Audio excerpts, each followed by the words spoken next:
हूँ आपके साथ आकृति। आज हम मौजूद है हल्द्वानी के काठगोदाम स्थित कलसिया पुल पे, जहाँ पे प्रशासन ने अतिक्रमण हटाया हुआ है। तो आइए सुनते हैं यहाँ के लोगों का क्या कहना है। नमस्कार, आपका नाम? मेरा नाम संदीप पाल है। आपको इस अतिक्रमण से क्या परेशानी हुई है? मैम, परेशानी ही हुई है, रोजी रोटी चली गई। हमारे पूरा परिवार इन दुकानों से पलता था हम सबका। आज हम तो बेघर हो गए ना, हम क्या करेंगे? अब नौकरी भी करेंगे, मिले ना मिले, अपना बिजनेस था, एक कम से कम भरोसा था कि चलो दुकान में बैठे जाएंगे, शाम तक बच्चों के लिए कुछ ना कुछ तो कमाई लाएंगे। अब जो सहारा था वो भी चले गया। अब क्या होगा? क्या मैडम, यही हो सकता है कि नौकरी करेंगे या भी ज़्यादा डिप्रेशन में आए तो सुसाइड करेंगे। यही चीज़ हो सकती है। इंसान कब तक झेलेगा? अब तक झेल रहे हैं और ये है। अब सरकार से भी हम कुछ नहीं कह सकते, उनका जो फ़र्ज़ है, जो उनके काम है वो भी वो करेंगे। लेकिन सरकार जितना कर सकती थी वो कर गई। अब हमारे पास तो लफ्ज़ भी नहीं है इन बातों को कहने के लिए कि हम क्या बोलें, क्योंकि जिसका आशियाना मिटता वही जानता है। हम पे क्या बीत रही है, ना तो इस समय कोई अधिकारी को पता होगा, ना ही किसी प्रेस रिपोर्टर को पता होगा, ना आप जनता को पता होगा। सबको सिर्फ अफसोस होगा 2 दिन, 3 दिन बाद सब भूल जाएंगे। लेकिन हम कहाँ जाएंगे? हम क्या करेंगे? 11 लोग हैं इस लाइन में जिनकी दुकानें टूटी जा रही हैं। और सबसे बड़ी बात है, टेम्परेरी पुल है ये। इसका ऑप्शन था, इसका ऑप्शन के पास था। गवर्नमेंट शायद हम लोग का कुछ सोच थी तो कुछ भी करके करा बचा सकती थी। लेकिन अधिकारी, हम तो गरीब आदमी हैं, हमारा क्या है? हमारे को तो दबाया जाएगा या फिर जो भी, हम कुछ नहीं कह सकते ना। हम तो अधिकारी कुछ गलत नहीं कह सकते, क्योंकि वो उनकी ड्यूटी है, वो उनकी ड्यूटी है। अब ये है मैम कि हमारा तो जीवन बर्बाद हो गया। हम 20 साल पीछे चले गए। फ्यूचर में पता नहीं हमें दुकानें दोबारा बनाने देंगे नहीं देंगे, हम क्या करेंगे? अब कैसे परिवार को पालेंगे? घर में बच्चे हैं, छोटे पढ़ने वाले हैं, माता पिता हैं, उन सबका लालन पोषण हमारे ऊपर था। अब हम ही बैठ गए, कैसे होगा? बस अब यही है कि परमात्मा इतनी शक्ति दे दे कि कोई गलत कदम ना उठाएं, नहीं तो ज़्यादा डिप्रेशन में इंसान आया तो फिर उसके बाद कुछ बचता नहीं है। और हमारी कंडीशन वही है कि हमारे पास कुछ बच नहीं रहा। लाखों रुपए की दुकानें हैं हमारी, बनाई थी हमने, कितने दुकानों पे ज़ूम करिए। हमने दुकानें बनाई अपनी, कितनी मेहनत से, दिन रात मेहनत करके बनाई है। 1 रुपया हमारे मेहनत का लगा हुआ है। आज एकदम ध्वस्त। विकल्प भी था उनके पास, कालाडूंगी से ले सकते थे बाईपास। पहले जब ये पुल हटा था तब भी उन्होंने कालाडूंगी से बाईपास किया था, साइड रोड उधर से डाइवर्ट की थी। अब भी कर सकते थे, चाहते तो गवर्नमेंट चाहे तो इसे जल्दी भी बना सकती है। टेंडर 2 साल का हुआ, 2 साल में बनाएंगे। उसके लिए हम सबकी रोजी रोटी छीन ली उन्होंने। यह तो ऑप्शन नहीं होता गवर्नमेंट का। पहले भी ये चीज़ हुई है, पहले भी ये पुल हटा है। क्या प्रशासन ने नोटिस जारी किया था कदम उठाने से पहले? नोटिस के दिया था हमें।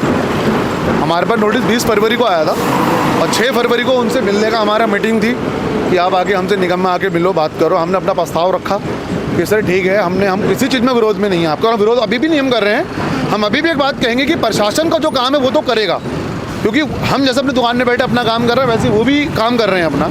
वो कोई एक बंदा ऐसा नहीं है ना कि उनने जानबूझ के हमारा तोड़ा है। भाई सबको पता है पुल बनना है, टूटना तो है।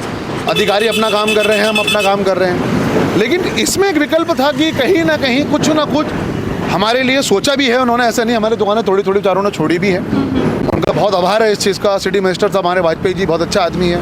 हमारे इसमें एक पांडे जी हैं, NH में हैं, वो जेई साहब बहुत अच्छे आदमी हैं। ये पूरा निगम के पारितोष वर्मा वही बहुत बढ़िया है। उन्होंने हमारा कॉपरेट करा, हमारी चीज़ों को समझा और 2 महीने तक हमें टाइम भी दिया उन्होंने। लेकिन जो चीज़ें मैम सिर्फ ये बात है कि करने की थी, सरकार चाहे तो पानी के अंदर से पुल बना सकती है, शायद सरकार कुछ भी कर सकती है। लेकिन जो ये विकल्प लेकर आए टेम्परेरी पुल का, उसमें उनके भी हज़ारों लाखों रुपए खर्च हो रहे हैं, इधर हमारे लाखों करोड़ों खर्च हो रहे हैं, क्योंकि हमारी रोजी रोटी भी गई, इतना लगा वो भी चले गया।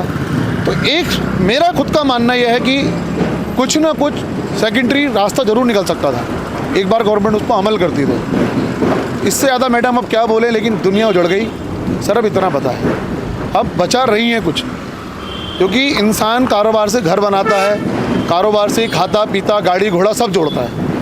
आपके पास सब कुछ है, कारोबार नहीं है तो आप कुछ नहीं कर सकते। और मेरा पूरा बचपन यहाँ कटा है। मैं यहाँ पैदा हुआ हूँ, यहाँ रहा हूँ, मैंने यहाँ कारोबार करा है। मेरी 38 साल की एज हो गई आज। अब मैं यहाँ से कहाँ जाऊँगा? मेरी दुकान तो चली गई, मैं और कहीं का माहौल में कहीं और दुकान भी लेता हूँ तो मुझे उसे चलाने के लिए 20 साल चाहिए और फिर 20 लाख रुपए लगाने के लिए चाहिए, इसे तोड़ने के लिए भी लाखों रुपए चाहिए। मैडम गरीब आदमी ही पिसता है, बाकी भगवान ने जो हमारे नसीब में लिखा है अब वो देखा जाएगा। बस गवर्नमेंट से इतनी इंतजा है, आपके माध्यम से कोई भी अधिकारी इस चीज़ वीडियो को देखे या फिर कोई भी, हमारा सिर्फ इतना है कि साहब हमने शुरू से एक बात कही है कि हमारी रोजी रोटी लायक थोड़ा बहुत छोड़ देना। वो कल हम आश्वासन दे के भी गए हैं, वाजपेयी जी हमारे पांडे जी भी, सब लोग आके, कि आपकी हमने 1.5-2 मीटर तुम्हारे छोड़ी। बस अभी तक दिल में और एक धुकर यही है कि अभी उन्होंने क्लियर कुछ नहीं करा है। उन्हें जब तक हम पुल नहीं रखेंगे पूरा, जब तक हम आपको ये नहीं कह सकता इतना तोड़ के तब शटर लगा लो। अभी हमें 1-2 महीने तो इसको छोड़ना पड़ेगा ऐसे, जब तक इनका पूरा काम नहीं होता है। उसके बाद बस्ती है, तब देखेंगे, आगे बढ़ाएंगे, क्या करेंगे क्या नहीं करेंगे।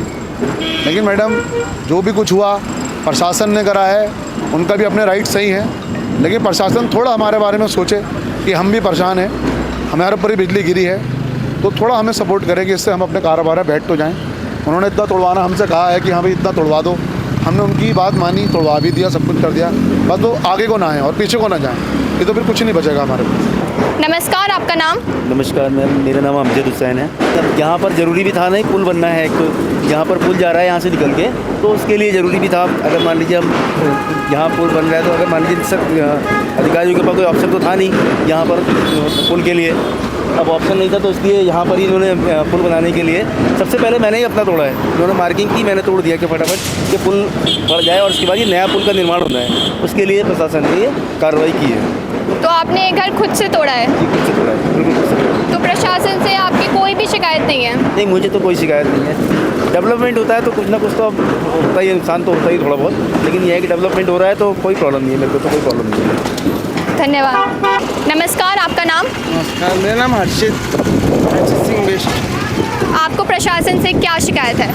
मेरे को प्रशासन से ये शिकायत है कि ये रोड बनाने के चक्कर में गरीबों के घर तोड़े जा रहे हैं। ये हमारा भी घर है, अभी इसका कुछ पता ही नहीं है कि ये टूटेगा क्या करेंगे, और ऊपर से हमारा घर तो लकड़ी का है, इनका तो सीमेंट का तोड़ दें तुरंत बन जाएगा। अभी इसमें से आप खुद देख लीजिए, ऐसा है पूरा लकड़ी का बना हुआ है अंदर से, अगर ये टूटेगा तो ये बन भी नहीं सकता है दोबारा, क्योंकि आज के टाइम में वो कारीगर भी नहीं है।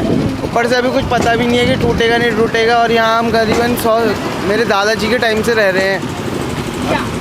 अब जो भी है, अब ये सब देख ही रहे हैं, सामने सब तोड़ दिया इन्होंने, पीछे सब टूट ही रहा है, इधर ये टूट ही रहा है, अभी हमारा ही बचा है, अभी इसके बाद ये बारी है हमारे टूटने की। क्या प्रशासन ने आपको आगाह किया है कि ये टूटने वाला है, क्या हुआ है? मैंने पहले उन्होंने नोटिस भेजा था कि ये तोड़ दिया जाएगा करके, अभी लेकिन कुछ पक्का नहीं किया है। अभी हमारे उसमें ये है कि हमारे घर के बाहर से ये रोड कट जाएगी, ऐसा भी हो सकता है, और नहीं कटेगी तो ये हमारा ये तो टूट ही जाएगा, और टूटेगा तो ये तो दोबारा पीछे का बन भी नहीं सकता, क्योंकि हमारा घर लकड़ी का है, पुराने ज़माने का 100-150 साल पुराना घर है। जैसे आज के टाइम में सीमेंट का तो तुरंत पिलर लगाया और तुरंत बन सकता है, अभी लकड़ी का घर है तो कैसे बनेगा, ये है परेशानी। और एक साइड से टूट ही नहीं सकता, क्योंकि लकड़ी टूटेगी तो पूरे ही टूट जाएगा पीछे तक। तो देखा आप सबने यहाँ के लोग कितने मायूस हैं, उनकी प्रशासन से कोई शिकायत नहीं है, पर उनकी बस ये मांग है कि वे आगे क्या करें। फिलहाल इस खास खबर में बस इतना ही। मैं आकृति, कैमरा पर्सन भूमिका के साथ JJ न्यूज़ हल्द्वानी। धन्यवाद।